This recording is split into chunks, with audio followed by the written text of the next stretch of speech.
My name's Neil Turner, I'm a professional photographer, and I have been for 23 years. For 14 and a half years of that time, I was on the staff at the Times educational supplement and shot pictures in 3,500 schools in 13 countries. I'm going to show you a few tips on how to raise the standard of photography in your school. In my working life, I use cameras like this, but you know what? You can get some great results with this too. Let's have a look.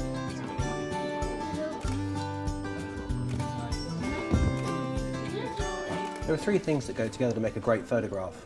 There's the subject matter, there's the light, and then there's the composition. And I want to talk about composition first. Photography is no different from painting or drawing. Composing a picture is all about what you leave in, what you leave out, and where you place the elements within the frame. One of the simplest ways of making your compositions look really professional is to obey what we call the rule of thirds.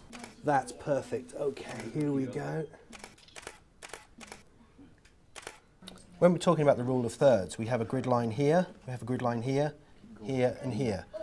If you have the main subject focus on one of the grid lines, and preferably on one of the intersections, it really helps the power of your composition. We've talked about composition, now we're going to go on to talk about light. One of the greatest things about still photography is if you need a bit of extra light, you've got a flash. And one of the best things you can learn right now is when to turn the flash on and when to turn the flash off. And I'm going to give you a few simple rules. Now, the thing about using flash is that you have to think about where it is in relation to other light sources. So what we have here, we have a scene where we have a child against a window. The camera's going to take a look at that scene, it's going to think about everything, and it's going to think, oh, there's a lot of light there, so it'll take the picture, and it won't use the flash. And what we're going to end up with is a picture of a child, pretty much as a silhouette, no detail in the face. So at this point, we need to turn the flash on. Now every camera's different, but one of the things we all need to learn is how to turn the flash on our camera. So on this one, I press the flash button, I scroll to where it says flash, and I press set. Very simple, 3-button operation. I now take that picture, and I'm guaranteed that the flash is going to fire. And suddenly, I've got a properly exposed child against a properly exposed background. Okay, so now I've got Huxley up against the glass, against the window, and I want to take a picture, and I want to obey the rule of thirds. So instead of having Huxley in the middle of the frame, slightly off to the side, take my picture, and bang. I've got a nice composition using the rule of thirds. What I'm now doing is picking up a rather harsh reflection of the flash in the glass. What I want to do is teach you a trick for getting over that. So what I'm going to do is I'm going to use this flash unit here, just because it's easier to press the button and get a nice big flash, okay? Now you can see that I'm square onto the window, and when I fire that flash, you can see where it picks up in the glass. Horrible big reflection in the glass. Okay, I'm going to move away and I'm going to fire the flash again, and you tell me whether you can still see the flash in that bit of glass. Yeah. Yes? Still in that piece of glass? Yeah. Okay, a bit more. Can you see that? It's 45 degrees, this angle is called. It's half of a right angle.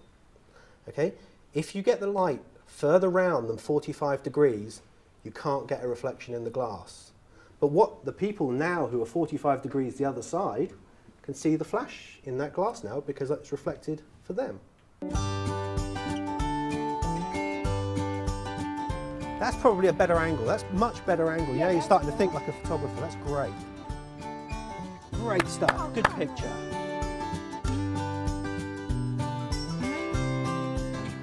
Squat, squat, squat, squat, squat. Oh wow, isn't that good?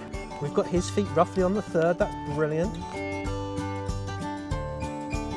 He's illuminated by the colour of the awning, so you really need to put some flash in the foreground to take that blue colour away. Now there's a real kind of photographic rule about what you're doing. What's that? It's called 6 feet up is bad.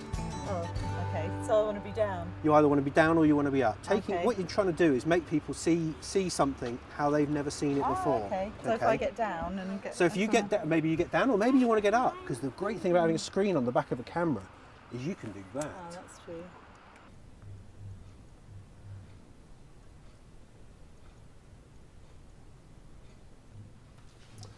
So we've talked about light, we've talked about composition. Now let's talk about subject matter. And in schools, subject matter is nearly always photographing children.